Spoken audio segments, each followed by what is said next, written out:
Halo para pemirsa sekalian, tahukah kalian, Islam adalah agama terbesar kedua di dunia dengan lebih dari 1,8 miliar pemeluknya. Islam berasal dari bahasa Arab aslama, yang berarti menyerah atau tunduk kepada kehendak Allah Tuhan Yang Maha Esa. Islam juga merupakan agama monoteistik, yang berarti tunduk kepada satu Allah. Islam berdiri di atas konsep tauhid, yaitu keyakinan bahwa hanya Allah yang berhak disembah, satu-satunya Tuhan Yang Maha Esa. Ada 5 pilar utama yang disebut rukun Islam, yaitu syahadat, sholat, zakat, puasa di bulan Ramadan, dan juga haji ke Mekah. Kitab suci umat Islam adalah Al-Quran. Al-Quran adalah kitab suci yang diwahyukan kepada Nabi Muhammad melalui malaikat Jibril. Terdiri dari 114 surah dan lebih dari 6.000 ayat. Al-Quran membahas berbagai aspek kehidupan, mulai dari hubungan manusia dengan Allah, nilai moral, sosial, hingga prinsip-prinsip keadilan. Nabi Muhammad sebagai Rasul yang terakhir.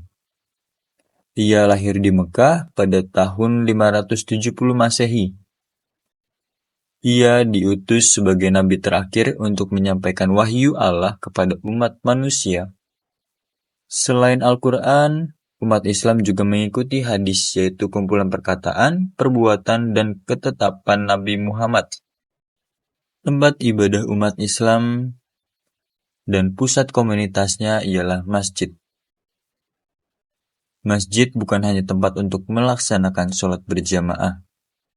Masjid berfungsi sebagai pusat kegiatan sosial, pendidikan, bahkan pemberdayaan masyarakat. Arsitektur masjid biasanya memiliki kubah megah, menara atau minaret untuk azan, dan mimbar tempat imam menyampaikan khutbah. Masjid menjadi simbol persatuan, keadilan, dan solidaritas dalam komunitas Muslim. Pilar-pilar kehidupan Islam adalah moral dan etika. Islam menekankan moralitas dan etika dalam semua aspek kehidupannya, baik keluarga, bisnis, hingga bermasyarakat. Setiap tindakan di dunia ini dipandang sebagai investasi untuk kehidupan abadi di akhirat. Amal perbuatan baik, seperti jujur, adil, dermawan, dan menjaga kehormatan diri adalah bagian dari nilai utama yang ditekankan dalam Islam. Masuk pada persamaan dan perbedaan antara Islam dengan agama lainnya. Islam memiliki kesamaan dengan agama-agama Abrahamik, yaitu Kristen dan juga Yahudi, terutama dalam konsep ketuhanan yang satu atau monoteistik. Namun, setiap agama memiliki ajaran dan praktik unik, baik dalam kitab suci, ritual, maupun pemahaman tentang Tuhan. Dalam Islam, perbedaannya adalah ajaran kitab suci dan juga cara ibadah dengan agama monoteisme lainnya, yaitu Kristen dan Yahudi. Dapat ditarik kesimpulan bahwa Islam mengajarkan tauhid, moralitas, dan keadilan sosial yang berpedoman pada Al-Quran dan teladan Nabi Muhammad SAW. Islam mengajarkan hidup berkah di dunia dan akhirat. Oke, jadi kita akan masuk ke dalam perkembangan agama Islam di Indonesia.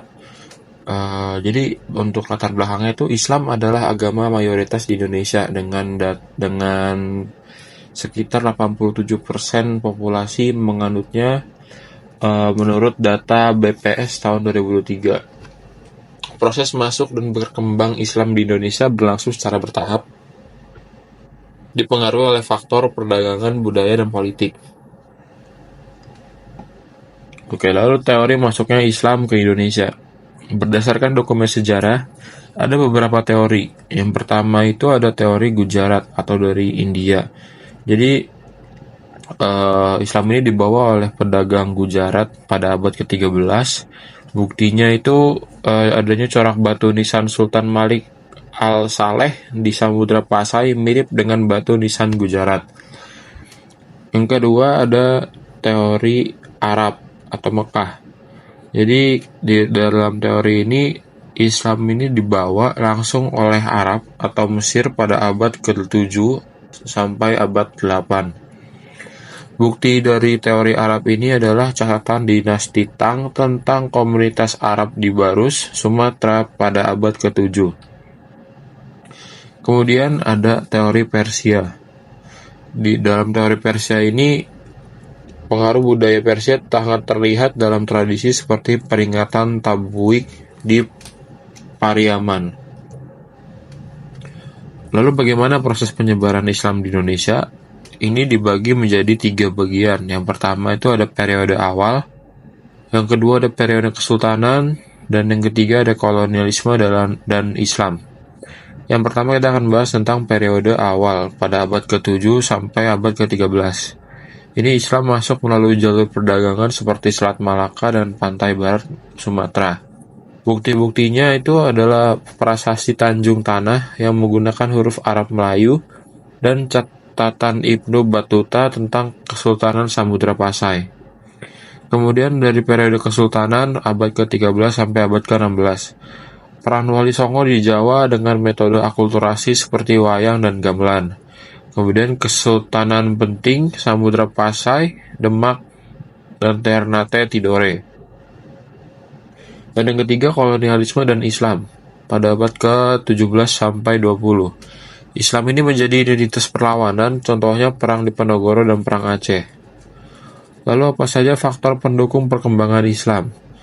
Ada 4 faktor pendukungnya, diantaranya adalah perdagangan, perkawinan, pendidikan, dan akulturasi budaya. Dalam perdagangan ini, pedagang muslim membentuk komunitas seperti Pekojan di Jakarta. Lalu untuk perkawinan, ulama menikah dengan elit lokal, contoh Sunan Gunung Jati. Yang ketiga pendidikan, pesantren seperti Ampel Denta menjadi pusat pembelajaran agama Islam. Lalu yang keempat ada akulturasi budaya. Ini adaptasi dengan tradisi lokal seperti sekaten di Yogyakarta. Lalu apa sih dampak perkembangan Islam di Indonesia? Ada dampak politik, yaitu lahirnya Kesultanan Islam menggantikan kerajaan Hindu-Buddha. Kemudian dari dampak budaya, seni kaligrafi, arsitektur masjid, dan kosakata Arab dalam bahasa Indonesia. Kemudian ada dampak hukum, yaitu penerapan syariah di Aceh dan wilayah-wilayah lain. Lalu apa sih tantangan dan kontroversi Islam masuk ke Indonesia? Yang pertama ada polarisasi. Itu konflik antar tradisi lokal dan Islam Puritan. Kemudian ada politik identitas, penggunaan Islam dalam kontestasi kekuasaan. Jadi yang bisa kita simpulkan dari perkembangan agama Islam di Indonesia ini adalah agama Islam menyebar di Indonesia melalui pendekatan damai dan akulturasi. Peran utama kesultanan dan budaya lokal kunci dalam keberhasilannya. Lalu Islam menjadi bagian integral dari identitas bangsa Indonesia.